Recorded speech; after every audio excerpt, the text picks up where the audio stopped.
Salut, je m'appelle Greg et demain j'aurai 22 ans. Il y a quelques jours, j'écris dans un carnet que je voulais enfin publier cette première vidéo YouTube avant mon anniversaire. Je me suis mis cette deadline parce que j'arrivais pas à commencer. Pour être honnête avec toi, je me torturais l'esprit pour trouver comment entamer cette nouvelle aventure. Je me posais beaucoup trop de questions et au final j'entamais rien du tout. Et puis en réfléchissant, je me suis dit pourquoi pas commencer en évoquant la difficulté que représente un commencement.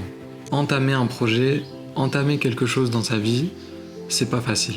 On a tous connu le syndrome de la page blanche, ou quelque chose qui s'y rapproche. Par exemple, quelque chose qu'on a vraiment envie de faire, un gros projet qui nous tient à cœur, mais on sait pas par où commencer. Parfois on a même trop d'idées et on y tient tellement qu'on veut que ça soit sans erreur, sauf que c'est pas possible.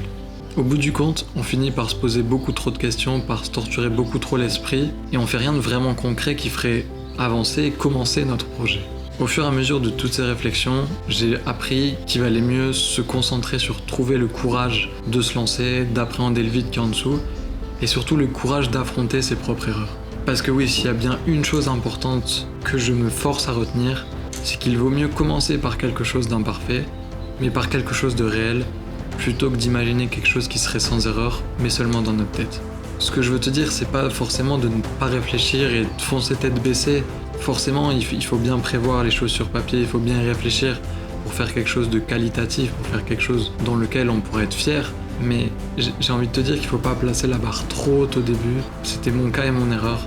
Je voulais que ça soit parfait, je voulais que ça soit nickel comme d'autres personnes que je vois et que je prends plaisir à regarder.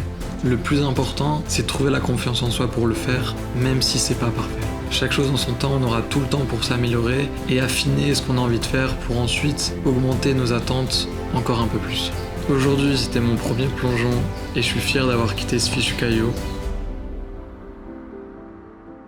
Merci de m'avoir écouté jusqu'au bout, j'espère que tu pourras en retirer quelque chose. Maintenant, si t'es intéressé par l'aventure, la création et le développement perso, je t'invite à t'abonner à cette chaîne. Tout de suite, un petit extrait de ce qui va arriver très vite.